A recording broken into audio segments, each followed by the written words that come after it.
అమ్మో ఈ పిల్ల ఎదురొచ్చిందండి కర్మయ్య. భయపడతావు ఏమిట్రా? భయపడకేం చేస్తాం కర్మయ్య. పోలీసులు పిలిపించి వరుసలో నిలబెట్టి మొహమ్మద్ వేలు పెట్టి గుర్తుపెట్టి కొట్టించే కార్యక్రమం పెడుతుందేమో కర్మయ్య. పోలీస్ దెబ్బలతో నిండా మునిగిన వాళ్ళం మనకు చలేమిటి? రా చెప్తాను. కర్మయ్య రా చెప్తా. కర్మయ్య ఏమిటండి ఏమిటి మా ఇంటి ముందు మకం పెట్టారు? రాత్రి మేము హాస్టల్లో గొడవ చేశామని మళ్ళీ పోలీస్ కంప్లైంట్ ఇచ్చారా? ఏది రానివ్వండి పోలీసుల్ని, మాకు భయం ఏమిటి? ఇప్పటికే పోలీసు లాఠీ దెబ్బలతోటి ఒళ్ళంతా గట్టిపడిపోయింది. నేను చెప్పేది వినండి. పోనీ విందాం గురు. కర్మయ్య మొదలెట్టండి. I love you.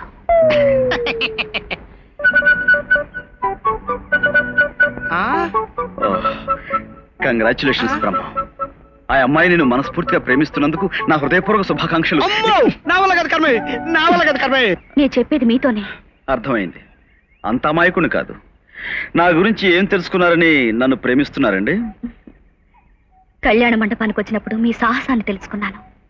పోలీసులు మిమ్మల్ని కొట్టేటప్పుడు మీ గుండె నిబ్బరాన్ని తెలుసుకున్నాను. ప్రేమించుకున్న ఒక జంటను కలిపినప్పుడు మీ వ్యక్తిత్వాన్ని తెలుసుకున్నాను. హాస్టల్కి వచ్చినప్పుడు మీ డేరింగ్నెస్ తెలుసుకున్నాను. హాస్టల్ గదిలో మీ స్పర్శను తెలుసుకున్నాను. ఆ తర్వాత నా మనసు నిండా మీరే ఉన్నారని తెలుసుకున్నాను. సంతోషం. మీరు నా గురించి తెలుసుకున్నవి చాలా తక్కువ, తెలుసుకోవాల్సినవి చాలా ఎక్కువ. నేను ఒక నిరుద్యోగిని, మధ్యతరగతి కుటుంబానికి చెందిన మామూలు మనిషిని. నాకంటూ కొన్ని బాధ్యతలున్నాయి. నా మీద ఆధారపడ్డ మనుషులు కొందరున్నారు. అందుకని నేను ఇలాంటి ప్రేమ విషయాలకి ఓ ఫర్లాంగు, వీలైతే ఓ మైల్ దూరంలో ఉంటాను. అది కాదండి. మీరు ఇంకేం మాట్లాడకండి. ప్రస్తుతానికి నాకే చిన్న ఉద్యోగం దొరికినా నేను దాన్ని ప్రేమించే పరిస్థితిలో ఉన్నానే కానీ మిమ్మల్ని అవతల నాకు ఇంటర్వ్యూ టైం అవుతుంది, వస్తాను. Good bye.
ఎండనక వాననక పగలనక రాత్రనక వారం రోజుల నుంచి మా ఇంటి ముందు తిష్ట వేసి మొత్తానికి ఎలాగైతేనే నాతో మాట్లాడడానికి ఒప్పించేంత దూరం తీసుకొచ్చారు. ఇప్పుడు చెప్పండి ఏం చెప్తారు? I love you. అది పాత మాటే, వేరే ఐ లవ్ యూ. ఇది స్టాక్ డైలాగ్. ఇంకా ఏమైనా చెప్తారా? I love you. ఇది సుత్తి డైలాగ్. ఇది కాకుండా వేరే చెప్పేది ఏమైనా ఉంటే చెప్పండి, లేదా నేను వెళ్ళిపోతాను. చూడండి, చూశాను. నా ప్రేమ నిజమైందని, మీకోసమే బ్రతుకుతున్నానని మీకు అర్థం కావాలంటే చూడండి, నిరూపించుకోవడానికి మీరేం చేసినా ఏం చెప్పినా నేను చెప్పేది మాత్రం ఒక్కటే. నాకు రిచ్నెస్ అంటే పడదు, మీకు రిచ్ అంటే మహా పిచ్చి. ఎందుకంటే మీరు ఐశ్వర్యంలో పుట్టారు, ఆర్భాటంగా పెరిగారు. నేను పేదరికంలో పుట్టాను, అందులోనే పెరిగాను. మీరు ఉత్తర ధ్రువం అయితే నేను దక్షిణ ధ్రువాన్ని. కాబట్టి మనిద్దరం కలవడం అనేది ఈ జన్మకు జరగని పని. ఐశ్వర్యంలో పుట్టడమే నా తప్పైతే వాటిని నేను వదులుకుంటాను. అప్పుడేనా నా ప్రేమ ఒప్పుకుంటానా? ఒప్పుకోవడం మాట నుంచి ఇప్పుడు ఇక్కడి నుంచి తప్పుకుంటాను అంటాను, ఉంటాను. పోనీ మిమ్మల్ని మర్చిపోవాలంటే నేనేం చేయాలో చెప్పండి. గంగలో దూకండి.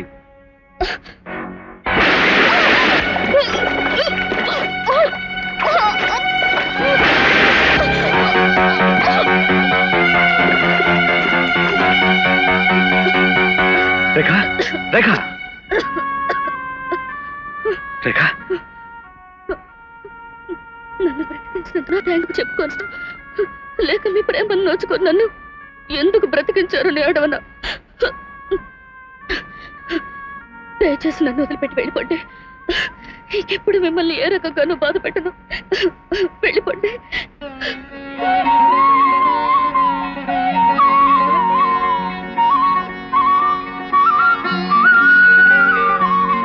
నువ్వు నాకు నచ్చావు.